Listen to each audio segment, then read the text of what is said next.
Welcome to our tax planning webinar with our own tax planning manager and CPA, Amanda Cook. She's going to help you with our taxes as April approaches. Happy to spend some time with you today to talk about what to consider for last year's taxes and also what to consider for this year's taxes.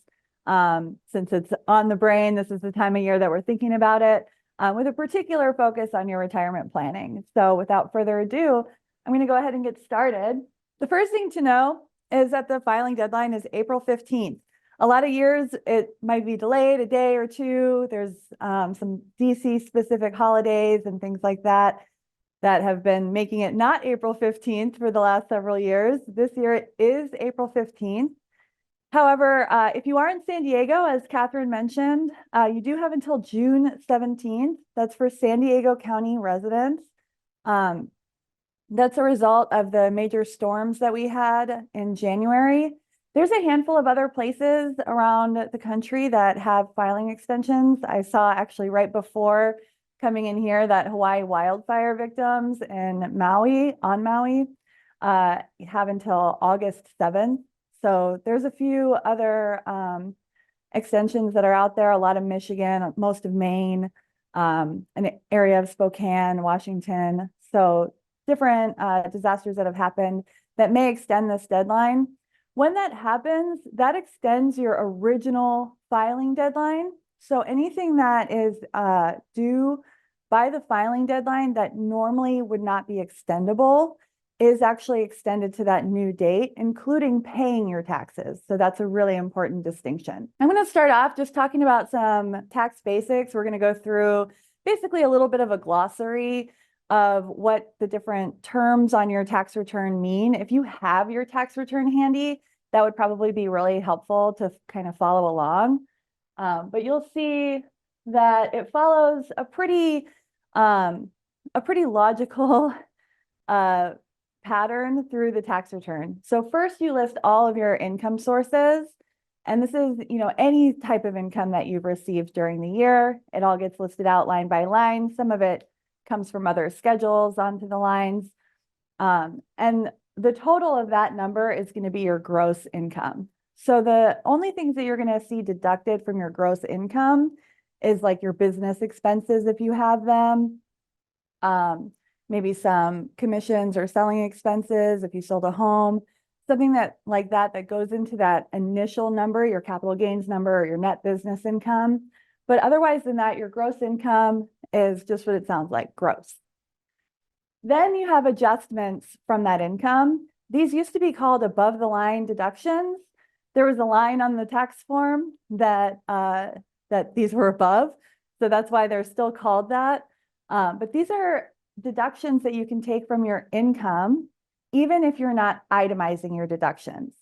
So the most common ones that apply to non-business owners are the education deduction for teachers, where you can take an above the line deduction of $300, might be $350 now, for school supplies that you've paid for your classroom or things like that. And the IRA deduction, which we'll talk about.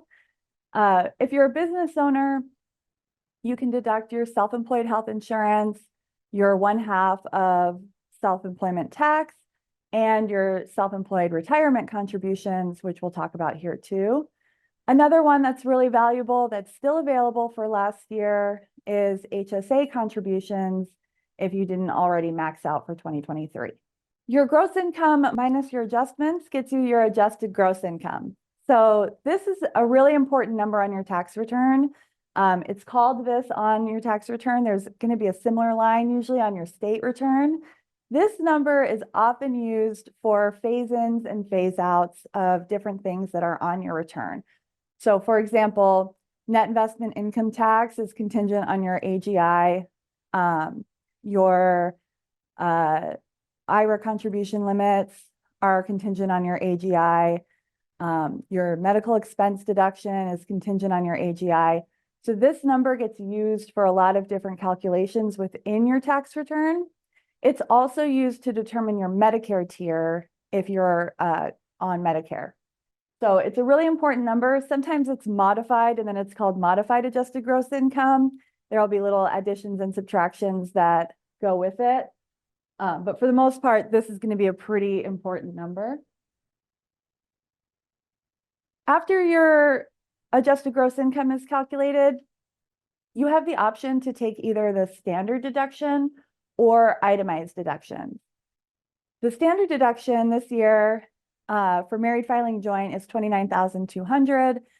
It's half that for single people, $14,600. For head of household, it's $21,900. Head of household is people who are unmarried or considered unmarried for the year who have a dependent in their home. If your itemized deductions are above these numbers, that's when you might want to itemize instead. Itemized deductions include state and local income tax, property tax, and personal property tax. Those are capped at $10,000. You can also deduct your mortgage interest paid. That's limited to a principal balance of $750,000 for most people, but it's not limited by amount. So in this high rate environment that we're experiencing, your interest deduction may actually be more valuable than it was in the low interest environment because the interest paid on that $750,000 will be higher. So that's an important thing to keep in mind. Also, if your mortgage predates the Tax Cuts and Jobs Act, so before 2018, you may still be eligible for the higher limits that applied before that act was passed, which is a $1 million limit. Medical expenses, I mentioned earlier, they have to be more than 7.5% of your income before they're deductible. And then charitable contributions are also limited by AGI the other way. You can only deduct a maximum of 60, 50, or sometimes 30% of your AGI, depending on the type of contributions that you're making. So once you've decided between the standard and the itemized deductions, you may have a QBI deduction, qualified business income deduction, and then you'll get to taxable income. So itemized or standard, QBI if you have it, and then taxable is coming off your AGI. Those things are coming off your AGI to get to taxable. The taxable income is what your actual tax is based on. So that's going to determine what tax bracket are you in for both regular income tax purposes and capital gains tax purposes. Those two rates will get sort of blended together. We'll talk about that a little bit more in detail to determine your overall effective tax rate. Once you have determined what your tax is, you may be eligible for certain credits. These credits are dollar for dollar reductions to your tax. So a deduction of a certain amount and a credit for the same amount, the credit is going to be more valuable to you than the deduction would have been, because in the deduction sense, you're just going to save the tax on that amount of money, where in the credit sense, you're going to save that money. That's going to be a dollar for dollar reduction to your tax. All right, so with that in mind, let's talk about some retirement savings strategies. And I first want to go through just sort of like a conceptual layout of when you're saving for retirement, what are the kinds of places that you could put your money to really benefit yourself now and also in the future. And so it's just really important to understand what these different locations are. So first we have the tax deferred pool. These deposits are made on a pre-tax basis. That means when you put the money in, you have not already paid tax. Okay, and this is what you're probably the most familiar with. Your 401ks are gonna be in here normally, your traditional 401ks. Traditional IRAs are often here, 403B, 457, right? So these are your typical employer-sponsored retirement plans. And what we find is that this is where people are saving the bulk of their money most of the time. So these limits, we'll talk about the limits in a minute, but these are limited each year. That's the maximum amount that you can set aside, and you save that tax this year. But this is just tax deferred, right? So the money's going to be in this account. It's going to be invested every year, you know, hopefully it grows. And then eventually when you retire, or if you're already retired, you take this money out and you pay ordinary income tax rates. So ordinary income tax rates tend to be the highest tax rate. That's going to be right now 10 to 37%. In 2026, when Tax Cuts and Jobs Act expires, if Congress doesn't do anything about it, these are going to go back to the old rates, which are 10 to 39.6. So this is the rate that you'll pay when you take the money out on both what you put in and all the growth that has occurred in the account. Another option that you might have is saving into a Roth account, right? So this is your Roth IRAs, but there's also designated Roth accounts in 401ks, 403bs, etc. So a lot of times you can elect to make your employee contribution on a Roth basis. And the way that this works is your deposit is after tax. So when you put the money in, you pay the tax. And then the money is in here and hopefully it grows. And then when you pull the money out, it's taxed at 0%. Why is it taxed at 0%? Number one, because you already paid tax on some of it. And number two, this is just the most valuable feature of a Roth. All the growth is tax-free as long as your distributions are qualified. So usually there's a holding period for the account. It has to be open at least 5 years, and you have to be over age 59 and a half. There's some other exceptions that allow you to take qualified distributions earlier than that. But the most important thing is if you're saving this for retirement, you can save this for a really long time, let it grow as much as possible, and take all that growth out tax-free. The third type of account is a regular taxable account. This is what we think of normally as your brokerage account. So that's where you're going to invest, you know, in your stocks, your bonds, things like that. That money also goes in after tax because it's money that you had, you know, left over for your savings, something like that. So it's already in your accounts. You're already paying tax on that. The portion that you've paid tax on creates a basis, which is after tax. And then any growth that happens will come out at a variety of rates, but the goal is for it to come out at capital gains rates, which are 10, 15, or 20%. Sometimes if your AGI is over 200, or if you're married filing jointly 250, there's an additional 3.8%. So that happens sometime in the 15 and in the 20% bracket. So maximum tax rate here is 23.8%. Maximum tax rate here is 37, scheduled to go to 39.6. And the maximum tax rate here is 0.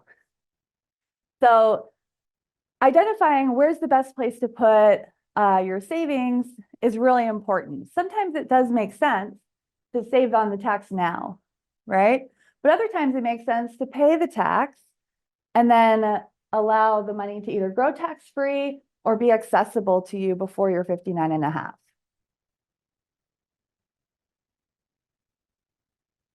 With that in mind, I wanted to just kind of shed some light on where are we at as a country, right? So you can kind of think about your own age and your own 401k balances and see where you fall on this chart. But this is the average 401k balance, and then this is the median. You can see the median is a lot lower than our average balances. This is because 50% of people are below the median and 50% of people are above the median. These average numbers are higher because there's some really good savers out there who are really pulling that number up. This is 401ks only across the country, but it's just kind of a useful benchmark to see where you're at. So what are the options that you have? If you're an employee, your options for 2023 are pretty limited. You're going to be, you've already made your 2023 employee contributions. Those are your payroll deductions.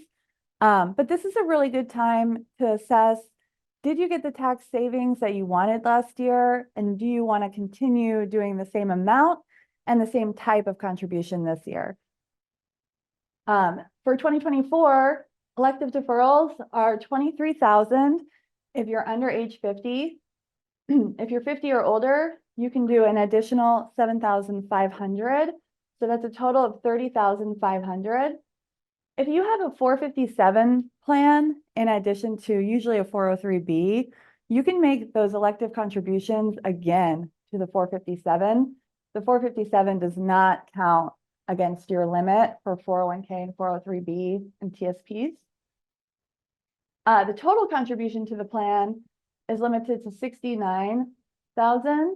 And then if you're over age 50 and you did catch up elective deferrals, the total is $76,500.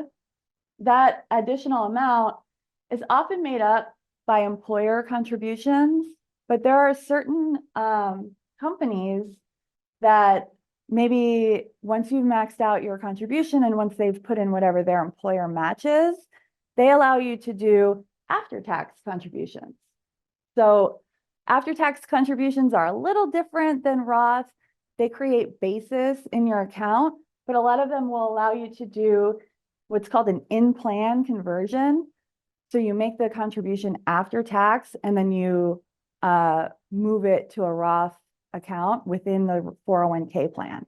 So if you've ever heard anybody at work talk about an after-tax contribution, that may be something to look into if you're already maxing out on your regular elective deferrals. For high earners, there was a new rule with Secure 2.0 that was meant to go into effect for 2024. And that rule said that your catch-up contribution, so that additional $7,500, had to go to Roth, which meant you had to make a separate election to do the catch-up contribution and specify that you were putting it in your Roth account. Otherwise, it could be an excess contribution to a pre-tax account. That rule is gone into administrative forbearance, it's called, for the next 2 years. So it will actually take effect now in 2026. But that's a really important rule to keep in mind. If you make more than about $150,000 a year, then you're going to be forced into Roth for this additional $7,500.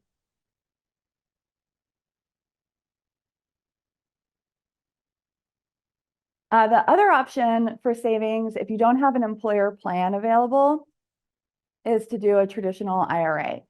Now, even if you do have an employer plan available, you can still contribute to a traditional IRA, but you might not be able to deduct the contribution. So you'll create basis in your IRA. But if you are able to deduct it, then you can still do that for 2023 until the original deadline of your tax return. So again, for most of us, that's going to be April 15th. But if we have a disaster declaration, you can go up until that extended deadline to make a contribution. Roth IRAs are also available, but they are subject to income limits. So if you've ever heard of a concept called a backdoor Roth IRA, that's actually usually a non-deductible contribution to a traditional plan, and then a conversion to a Roth.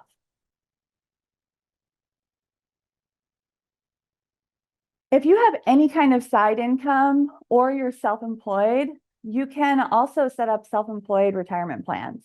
New for 2023, if you're a Schedule C filer, you still have until April 15th to set up an individual 401k for yourself. So that's a really valuable option. If you haven't thought of it already, you have positive net income from self-employment. This may be something that you want to consider, especially if you're not maxed out at your employer or you don't have another employer.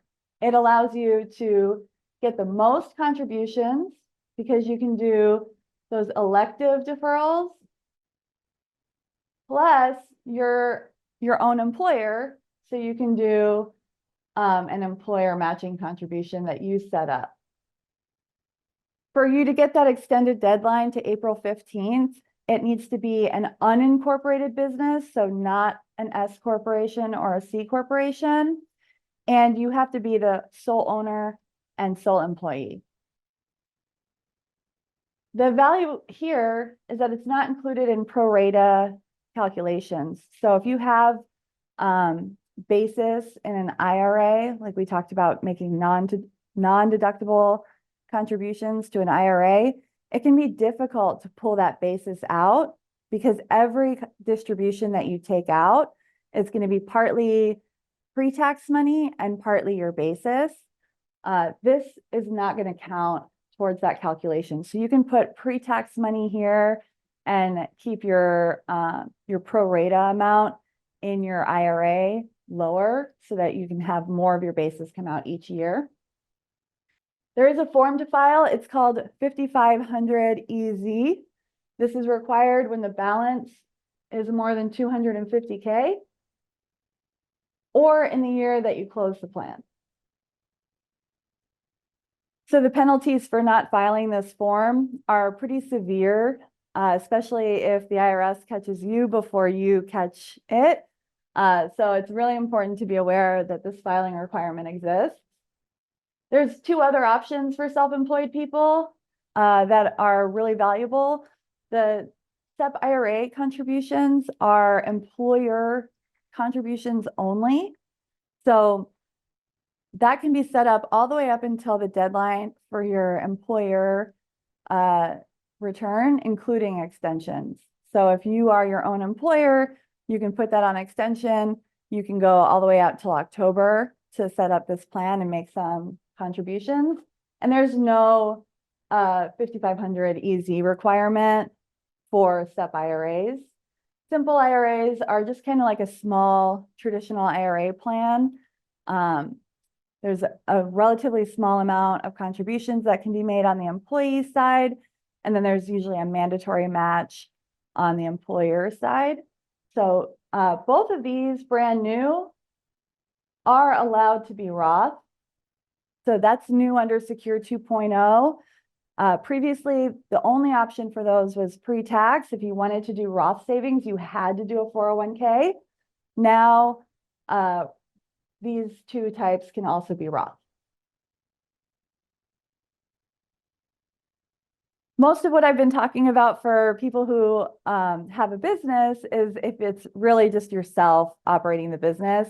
When you have employees, there's two important things to note. One is your 401k will be subject to some discrimination testing, and that is meant to make sure that the highest compensated person, which is usually going to be yourself, is not unduly benefiting from the advantages of the 401k relative to lower compensated employees.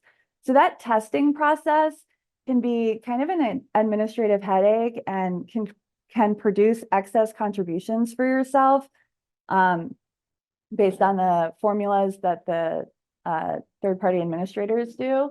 So one way to avoid some of that testing is to do what's called a safe harbor 401k. This requires matching or non-elective contributions on behalf of all your employees. So it may be a little bit more expensive on the employee side, but it's a little bit of a savings on the administrative side, and it probably allows you to make more contributions on your own. In California, and other states are starting to do this too, but California for sure, CalSavers is now open to employers with 1 to 4 employees, and it's going to be mandated in the next year or two. I think in 2025 it's mandated. Cal Savers is a Roth style option that's available to enroll in. You can avoid Cal Savers by having one of these other types of plans available for your employees. Amanda? Should we stop for some questions? Yes, we've gotten a lot, so we're not going to be able to get to all of them, but here's just a few. So first of all, would you please explain the 5-year holding period for the Roth? So 5-year holding period is pretty much what it sounds like, right? It's from the date that you open your first Roth account, the tax year that it's for, it's 5 years from that tax year. So let's say that today you decided you were eligible to contribute to a Roth account for 2023, and you go ahead and make a contribution. It will be counted as though it was open in 2023, and so you'll go 5 years to 2028. And that's for all of it, or it's just for the growth? That's for the whole account. Yeah, so that's a great question. The whole Roth IRA and all of your Roth IRAs have the same period from the first contribution that you made to a Roth IRA. Roth 401ks and Roth IRAs are counted differently from each other. So if you have a Roth 401k for 25 years and then you roll it over to a Roth IRA, you have a new 5-year requirement. Also, will you please explain the loss carry forward? When you're thinking about how to take advantage of the lower tax rates within your taxable account, you can offset your gains and your losses each year. If you end up with more loss than gain, then you have what's called a net capital loss, and you can only claim a maximum of $3,000 per year, and that carries forward basically indefinitely at 3,000, 3,000, 3,000 until you either use it up with some other capital gains or by running it off 3,000 at a time. If you're married filing separate, it's 1,500. Here's another one. Doesn't it make sense to wait until I'm retired and have no income before I start moving my money to a Roth, because I will be in a lower tax bracket? That's what we're going to talk about next, really. And it makes a lot of sense at that point to, maybe come in for a free tax analysis and really get a sense of how it's going to work in your particular situation. Because everybody's a little bit different. Some people have, really high pension income, for example, or really high Social Security that is going to be taxed at a higher level than it otherwise would be if you start taking a lot of money out of an IRA. Whereas a Roth IRA is not going to impact the taxation of your Social Security. So going to the question that I was just asked, when you're young, right, and you're, if you think about a normal career path, right, your income kind of goes up and up and up and up and up, and then it kind of comes down, right, when you retire. So maybe this time you want to be doing pre-tax, right? When your income's the highest level that it's ever going to be, maybe that's the time to focus on saving those tax dollars so that you can sort of level out your taxation over your life, right? But maybe this time frame, you want to focus on doing Roth contributions because your tax rate's already low. And so maybe it's better to just buy it out at this lower rate. Or once you've retired, or you've maybe gone to part-time or something like that, or any year that, maybe you make a career change or you have a layoff or something like that that impacts your earning potential for that year, those might be years that it made more sense to be in the Roth account, because the goal is to minimize your tax obligation over the course of your whole life, right?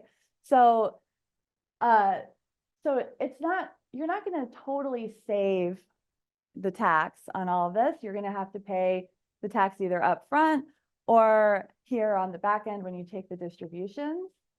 But you can strategically minimize your overall tax burden and keep it relatively consistent through your life by paying attention, on a year-by-year basis to what is going to make the most sense for you. For making the contributions, you usually have to be working, right? I mean, these are mostly employer-sponsored plans. And if you want to contribute to an IRA, you or your spouse also has to have earned income. So earned income can be from a business or it could be from wages, but you have to have some sort of earnings to make the contributions. Once you've retired, if you find yourself really out of balance here and you want to try to be strategic so that you don't wind up with huge RMDs, you can move money from the tax deferred account to the tax-free account. This is called a conversion. Once you're retired, it's important to recognize, there's some other strategic advantages aside from just the tax rates that come with a Roth IRA. The biggest one is this type of account is subject to what's called required minimum distributions. And so depending on your age, your RMD age will be different. For people who are already 72 or 73, they're already taking RMDs.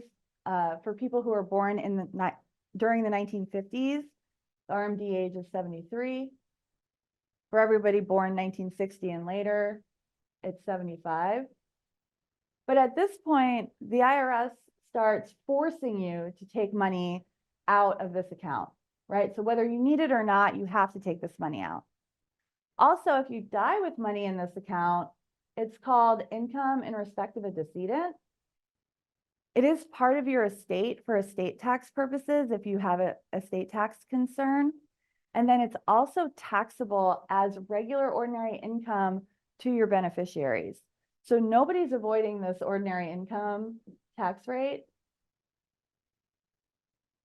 because you're either going to pay it by taking distributions as you need them, or by being forced to take them out for required minimum distributions, or your beneficiaries are going to be forced to take it out at ordinary rates.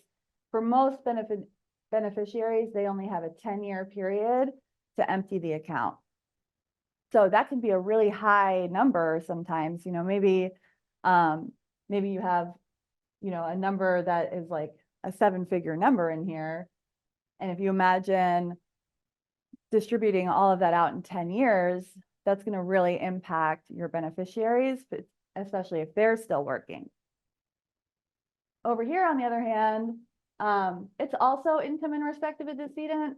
That means that it's taxable to your beneficiaries the same way it would have been taxable to you. So that's going to be 0%, generally speaking, and there's no RMD requirement. So this is for really long-term savings, this is going to help keep more money aside for a longer period of time. Also, this does not affect your AGI. So if you're worried about Medicare tiers, for example, or the taxation of your Social Security or something like that, and you find yourself in a bind, you need some extra money. I just had a leak in my kitchen, so I needed to pull some money to do some kitchen repairs. Something like that happens, and you already are at a level that you're comfortable with pulling money out of here. You could pull money out of here tax-free. It's not going to affect your tax return. It's not going to affect your AGI. So just having some money in each of these pools is helpful.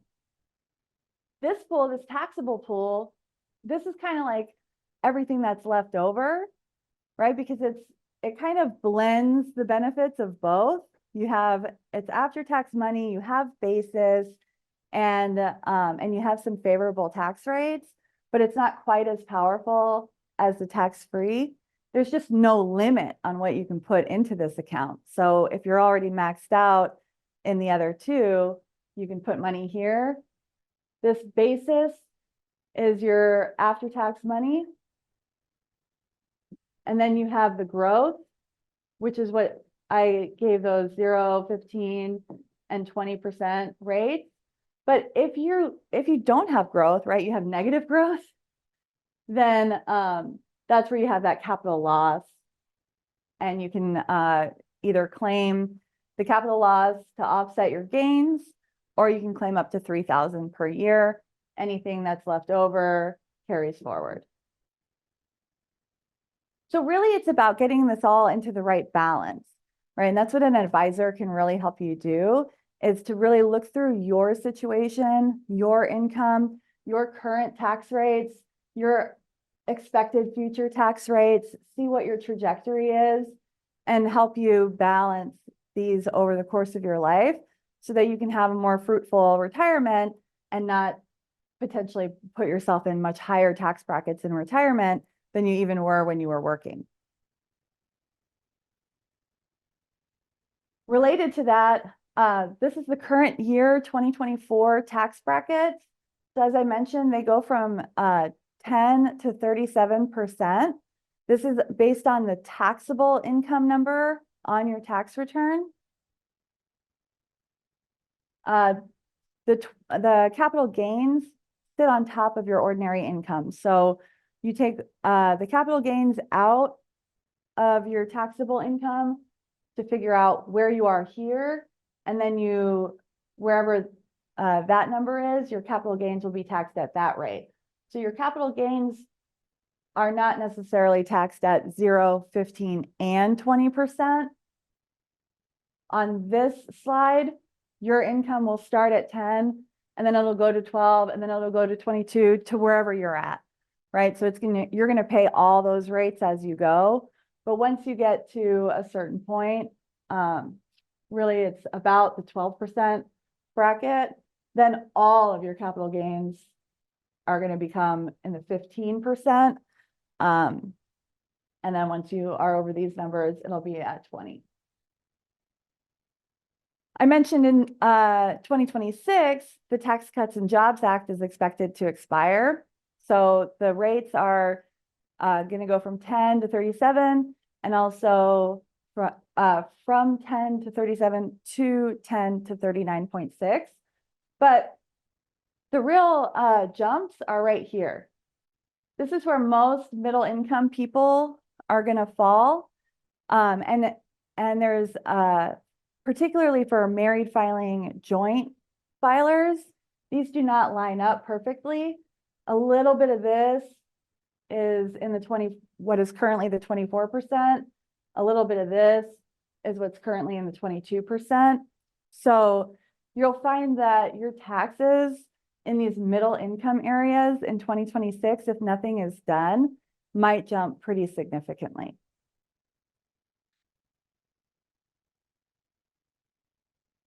So how does the conversion work?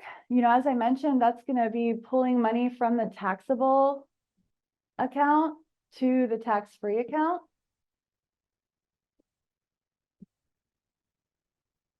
You're going to have to pay the tax on whatever that amount is that you pull out, right? So that'll be a current year tax, and then everything else will grow tax-free in this account because your contributions have to be after-tax money in this account. So the more time you have for this account to grow, the better of a strategy that this is. But even if your RMDs are going to be really high and you haven't reached that age yet, it might be a good idea to start taking the excess amount in your tax bracket and filling up these buckets, right? So let's say you're already in the 22% tax bracket. As I mentioned, that's going to be either the 25 or the 28% tax bracket for some people. Maybe it makes sense to go ahead and pay all of the 22% tax bracket by doing a Roth conversion and filling up that bucket. Sometimes it might even make sense to go a little bit over here, because again, if this one's already at 25 and maybe 28, this is still a lower rate. But it just depends on, how long are you going to be in that rate, and does it make sense this year?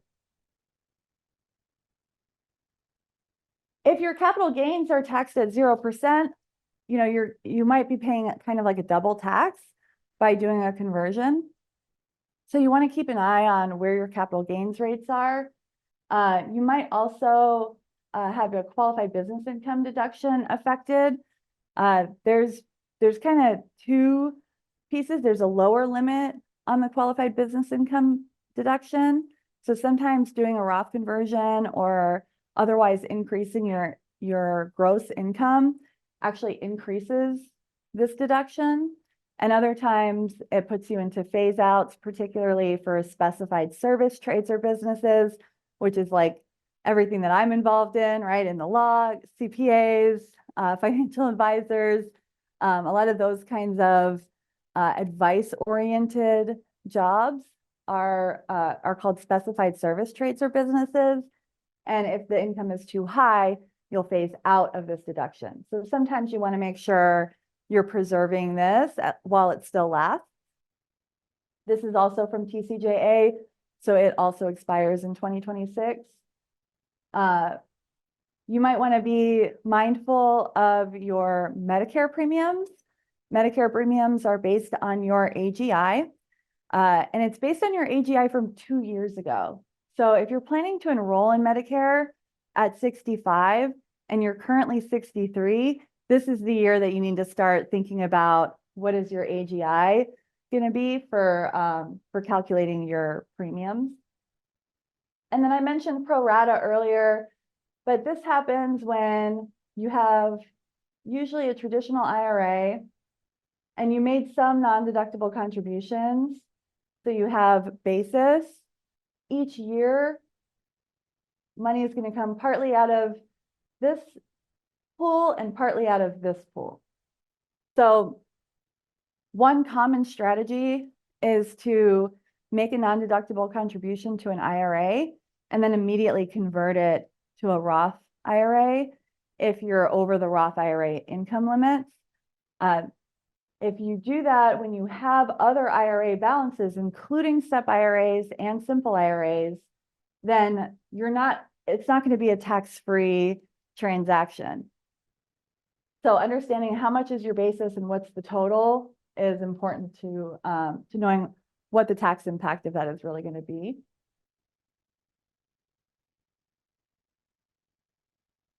And with that, we'll go into some sort of general tips, not so much retirement intensive, but just thinking about keeping all your accounts in balance. One of the things to really watch out for each year is, can you harvest some of your capital losses, right? So at any given moment, I'm going to use this blue circle.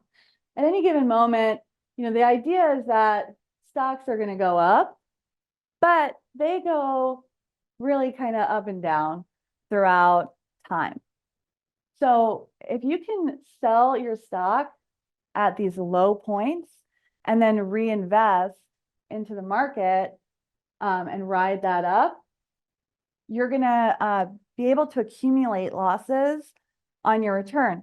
Then when you sell it at the high point, you can use that loss to offset your gain. So that's kind of the idea, is to sort of store losses as they occur so that you can use them to offset gains later on.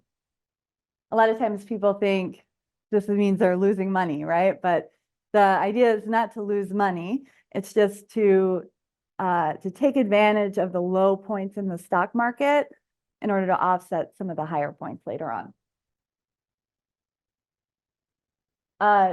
Similarly, sometimes it makes sense to harvest your gains, right? If you're in a situation where you commonly are subject to the net investment income tax, for example, or you expect to be in the future, and this particular year you're not, right? Maybe you want to avoid that 3.8% by harvesting some gains now and going and paying the tax. Also, if you're in the 0% capital gains bracket, it always makes sense to realize gains up until the point of taxation. It helps keep your basis close to the value.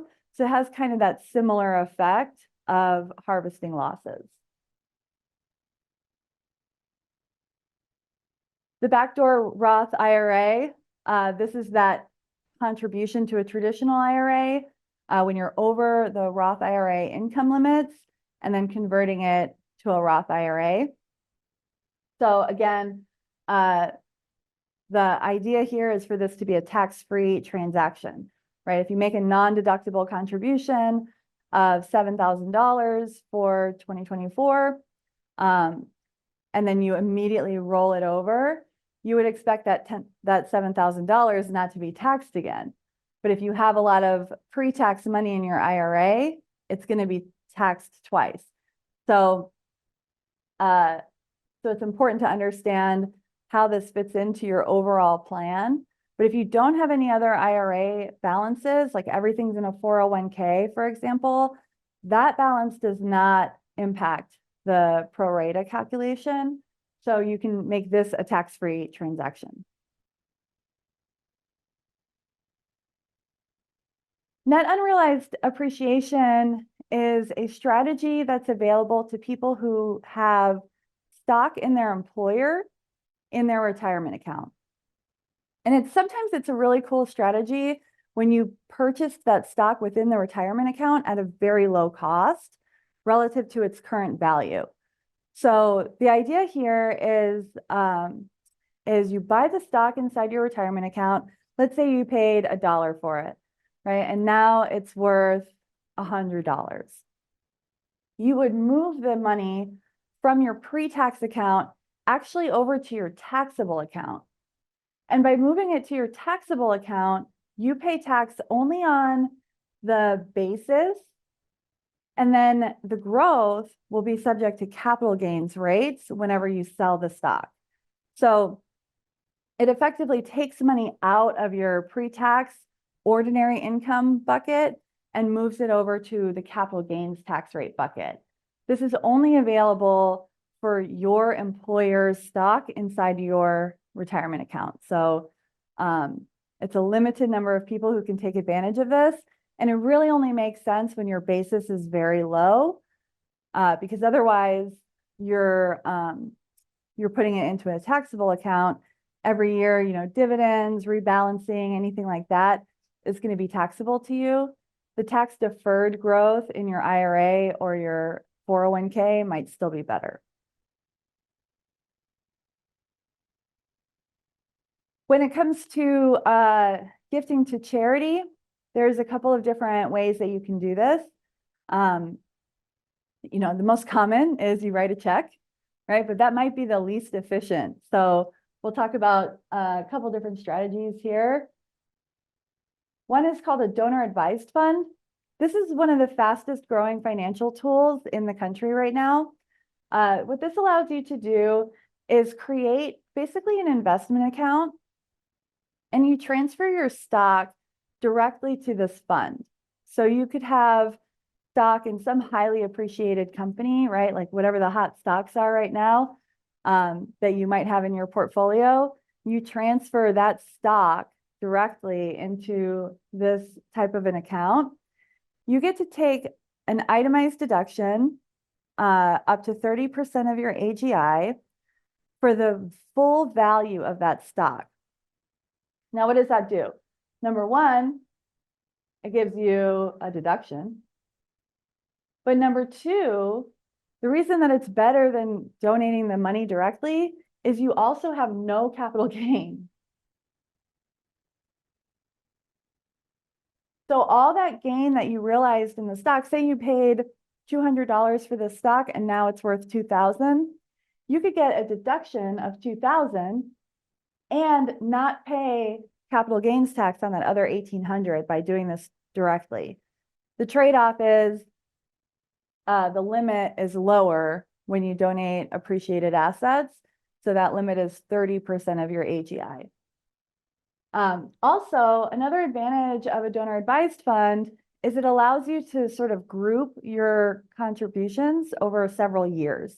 So one concern a lot of the time is that you don't want to give too big of a deduction or too big of a contribution in 1 year.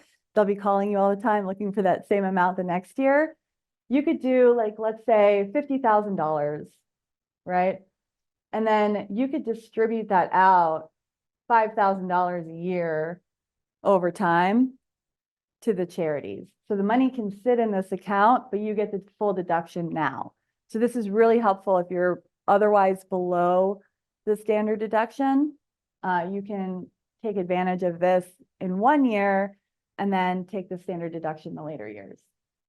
All right, I think we have a few minutes for questions. You're not going to be able to get to all of them, but we do have several. And for those of you that sent in the longer detailed questions, I would encourage you, as Amanda had said, to book your own tax analysis so that you can find out your own personal questions, because obviously armed with the right information, you'll be able to control how much you pay, not only now, but also in retirement. So to begin implementing the end of year tax strategies that we've been talking about, that Amanda has been explaining, sign up for your free tax reduction analysis with one of our experienced professionals here at Pure Financial, and you'll learn how to legally pay fewer taxes than ever before, the benefits of the Roth IRA if it's right for you, and the myths and mistakes to avoid.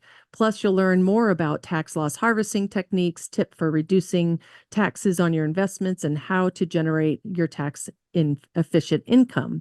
So this is no cost, no obligation. It's a one-on-one tax reduction analysis, and it's tailored specifically to you. First of all, is it better to take an RMD at the beginning of the year or the end of the year, or does it matter? Yeah, so it's a good question. It doesn't really matter, but what does matter is the first distribution that you take out of that account is your RMD. So one thing I did not mention is if you want to do a qualified charitable distribution out of an IRA, that's like where you write a check directly to a charity, that can apply against your RMD. If you're subject to RMDs in your employer retirement account and you want to do a net unrealized appreciation distribution, that can count against your RMD. But if you want to do a conversion or a rollover, you have to take your RMD first. So the first money that comes out is your RMD, and then anything that is after that, you have more flexibility with. Okay. And does rental income count as qualified income to contribute towards a traditional IRA, even if Schedule C income is minimal? So rental income is considered a per se passive activity, which means it's almost never going to be considered earned income. Earned income is wages and money that's subject to self-employment tax. So that's usually going to be, potentially self-employment income from a partnership or self-employment income on Schedule C. Do you have to have employment income to do a Roth conversion? You don't. You can do a Roth conversion at any time. The only real limitation to it is that if you are subject to RMDs, as I mentioned, you have to take that RMD first, but then you can convert whatever you want. And there's no limit to the amount either. You can do a conversion of your whole account if that's what makes sense for you. And then this is kind of a long question, so I'll try to. So it's talking about opening up a Roth years ago, and then you stop contributing, but they're asking if you spread the conversion over 4 years, does each year require a 5-year waiting period to vest in and this is talking about a 403B account that established a Roth? That's a really nuanced question. I'm going to put a quick plug in for getting a tax analysis about these kinds of issues. There are 2 5-year rules. The one that I explained earlier that just applies to the account is the main one, right? That's what determines if you have a qualified distribution or not. If you are under age 59 and a half and you're taking money out of a retirement account, the taxable portion of money that you took out is subject to a 10% penalty. So if you were very clever about it, you might think that you could move the money from your pre-tax account, convert it to a Roth account, and then when you pull the money out of the Roth account, you're pulling out your own money first and there's no tax. That means there's no penalty. So to close that loophole, there's a special 5-year period for conversions only for determining the penalty. And it means what it says is the amount that would have been subject to penalty within the last 5 years is still subject to penalty, even though it's not taxable this year. So this is not really an issue if you are over age 59 and a half, because it's really about paying that 10% additional penalty. Being retired, basically 1 year, do you think you should use your Roth first or the pre-tax account first when you're making withdrawals? You haven't actually, you're first retired. That's also really case by case, right? It's all about the balance and what's your expected tax rates. But what most people try to do is save their Roth actually for last. And the reason for that is because you're not paying any tax on the growth, right? So the more time that it has to grow, the better.